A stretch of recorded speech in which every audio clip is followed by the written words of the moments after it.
बेटा आज का हमारा टॉपिक है कारक। कारक आपने अपनी बुक में भी लिखा हुआ है, पर उसमें जो परिभाषा है वो पेज नंबर 33 पर स्टार्ट हो रही है। आपकी बुक में कारक पेज नंबर 32 पर, परिभाषा 33 में, क्योंकि पहले उदाहरण को, एक एग्जाम्पल को एक्सप्लेन किया हुआ है कि उसमें जो आपकी बुक में एग्जाम्पल है वो भी डिस्कस करती हूँ, पर पहले एक बार समझ लो इसकी परिभाषा।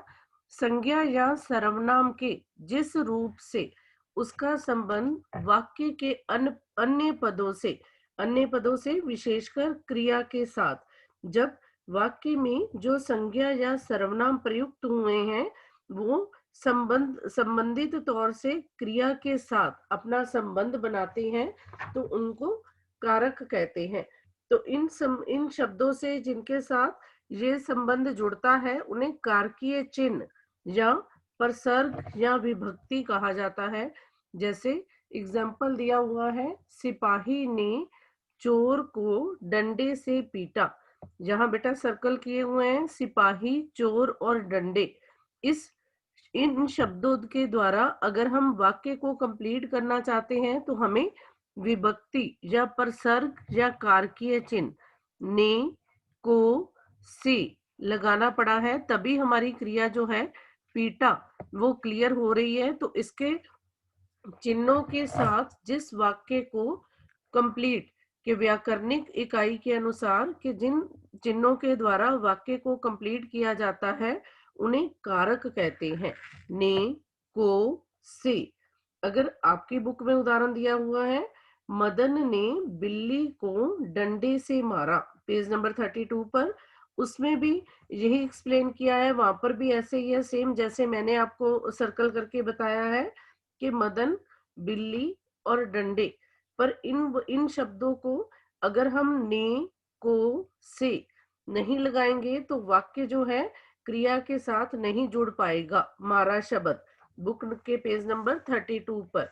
तो इन चिन्हों को, ने, को और से, क्या कहा जाता है? कारकीय चिन्ह, परसर्ग या विभक्ति, जिनके द्वारा वाक्य जो है वो कंप्लीट हो रहा है संज्ञा और सर्वनाम जो है वो क्रिया के साथ जुड़ने के बाद।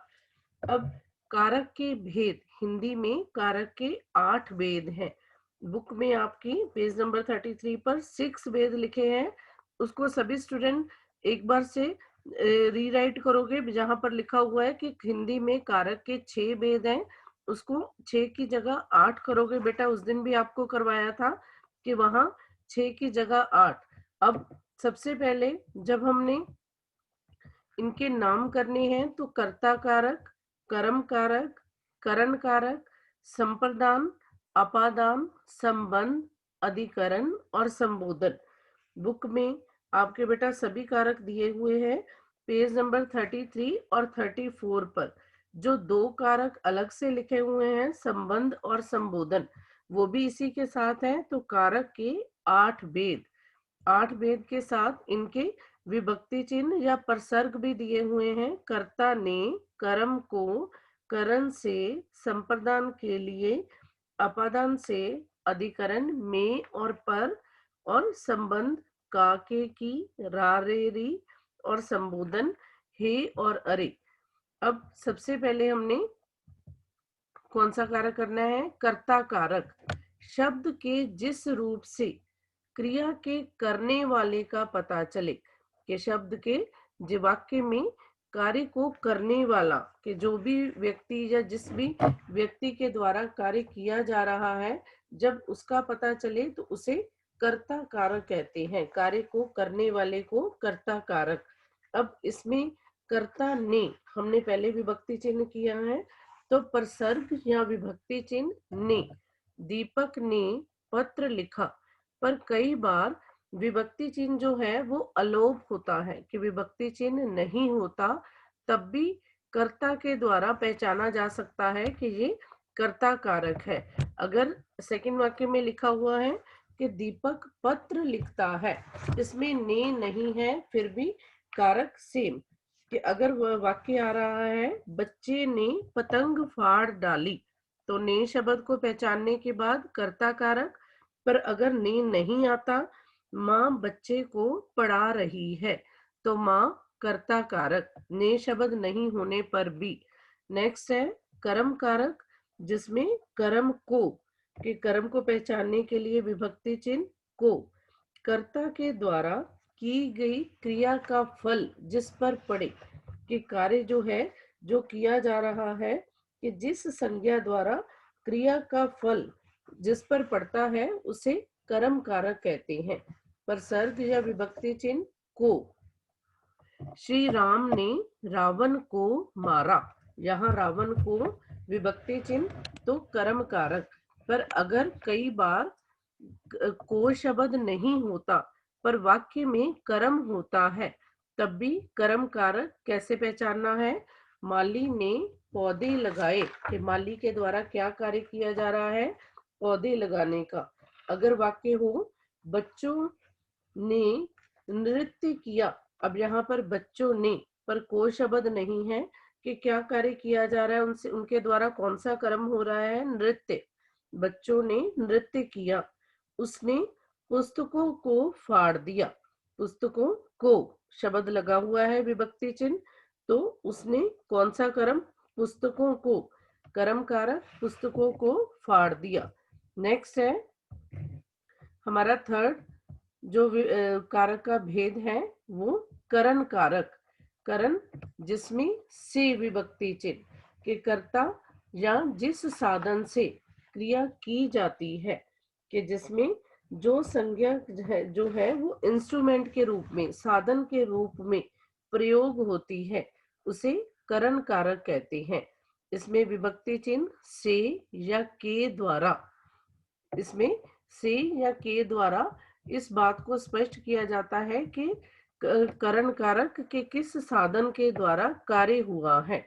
वह बस से दिल्ली जाएगा, माँ ने कैंची से कपड़ा काटा, या मोहन ने कुत्ते को, अभी हमने जो वाक्य किया था, डंडे से मारा, तो डंडे से किसकी सहायता से कार्य किया गया?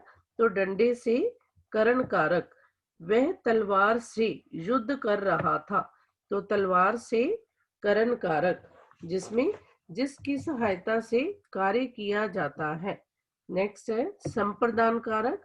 कर्ता जिसके लिए कुछ करता है, कोई कार्य अगर किसी और के लिए किया जाता है, या किसी को कुछ देने का भाव, देने का भाव कभी कभी उपहार के रूप में भी आ जाता है, तो इसमें के लिए या को, अब हमने को शब्द जो है वो कर्म कारक में भी पढ़ा है, तो इसलिए इसमें संप्रदान कारक में ये ध्यान रखना है कि जब किसी और के लिए कार्य किया जाता है, और उसमें था जब संज्ञा पर, कि जो करता है उस पर क्रिया का फल पड़ता है।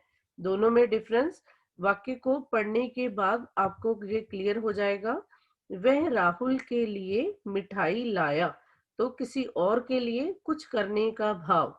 राजू ने गरीबों को दान दिया, यहाँ पर को शब्द है, पर जब किसी और को कुछ देने का भाव हो या किसी और को कुछ दिया जाता है, तो इसमें संप्रदान कारक के चिन्ह जो है के लिए या को।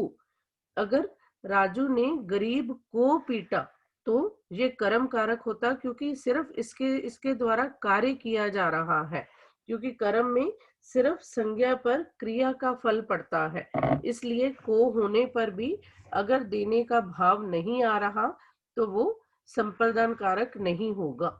नेक्स्ट है अपादान कारक। अपादान एक वस्तु का दूसरे से अलग होना, जिस शब्दों से संज्ञा के अलग होने का पता चले। आपको करण कारक और अपादान कारक में डिफरेंस जो है वो ध्यान में रखना है, क्योंकि करण कारक में भी से और अपादान में भी से, पर करण कारक में से जो है वो के द्वारा, के उसके द्वारा कार्य किया जाता है, और अपादान जो है वो अलग होना। अगर पेड़ से पत्ता गिरा, तो पेड़ से पत्ते का अलग होना अपादान कारक। वह बस से गिर पड़ी, तो बस से अलग होना, गिर पड़ी या अलग होना। बच्चे बस से उतर गए, तो उतर गए अपादान कारण कारक। अगर मैं कहती कि बच्चे बस से स्कूल जाते हैं, तो उस साधन के द्वारा कार्य किए जाने में सहायता। तो करण कारक, मैं पेन से लिखती हूँ। करण कारक, मेरे हाथ से पेन गिर गया। तो हाथ से पेन का अलग होना। अपादान कारक, जिसमें अलग होने का भाव हो, तो वह अपादान कारक। जिसकी सहायता से कार्य किया जा रहा है, वह करण कारक। से दोनों में, वह बस से दिल्ली जाएगा। वाक्य दिया हुआ है तो ये करण कारक अपादान नहीं। वह बस से उतर गया, तो वह अपादान कारक। बेटा सिर्फ विभक्ति चिन्ह सेम होने पर भी आपको वाक्य को पढ़कर पहचानना है कि करण और अपादान में क्या डिफरेंस है। करण सहायता के साथ, अपादान में अलग होने का भाव। नेक्स्ट है संबंध कारक, जिसमें हमने चिन्ह किए हैं का, के, की और रा, रे, री। रा शब्द जो है वो कभी भी अपने आप में इंडिविजुअली अकेले नहीं आता है।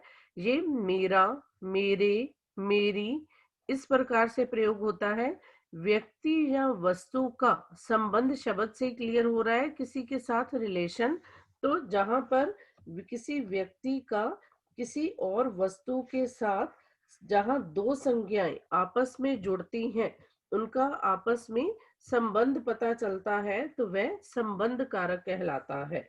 जहां भी दो संज्ञाएं जो है आपस में जुड़ती हैं, वो संबंध कारक। इसमें विभक्ति चिन्ह का, के, की।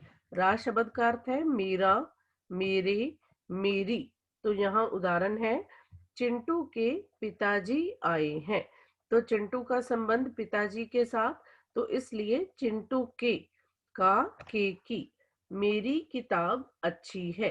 किताब जो है वो संज्ञा के साथ मेरी, तो अपनी। मेरे माता जी बीमार हैं, तो रे शब्द। अब ऐसे ही मोहन के पिताजी विदेश चले गए, तो के। राम की पुस्तक फट गई, तो राम का संबंध पुस्तक के साथ, कि उसकी पुस्तक, तो की वो संबंध कारक, जिसमें का, के, की। बेटा रा शब्द मैं फिर से बोल रही हूँ कि अपने आप में, अपने साथ में शब्द के साथ लगने के बाद रा शब्द का अर्थ है मेरा, मेरे या मेरी। जब अपनेपन का रिलेशन जो है वो बताया जाए, मेरा घर सबसे अच्छा है, मेरी किताब अच्छी है, मेरी पुस्तक फट गई। कि कोई भी ऐसा वाक्य जिसमें अपनेपन का भाव हो, तो रा शब्द और ये संबंध कारक। नेक्स्ट है अधिकरण कारक। अधिकरण, जिसमें जिस संज्ञा में और पर, परसर्ग या विभक्ति चिन्ह, इनसे अधिकरण कारक का बोध। इसमें क्रिया के आधार समय या स्थान का पता चलता है, कि जिसमें पर स्थान के लिए प्रयोग होता है, और जिसमें समय के साथ आधार के किस आधार पर हम बात कर रहे हैं। माँ छत पर कपड़े सुखा रही है, तो छत पर शब्द अधिकरण कारक। वह मैदान में खेल रहा है, मैदान में अधिकरण कारक। अगर आ जाता इस कुर्सी पर मत बैठो, तो कुर्सी पर अधिकरण कारक।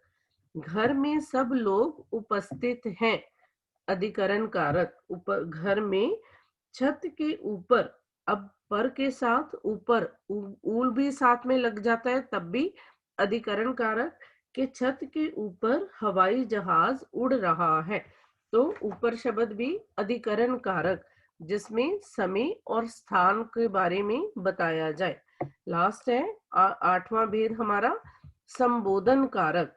संबोधन के, संबोधन शब्द से क्लियर हो रहा है, जब किसी को संबोधित किया जाए, जहां किसी संज्ञा को पुकारने या बुलाने का भाव प्रकट किया जाए।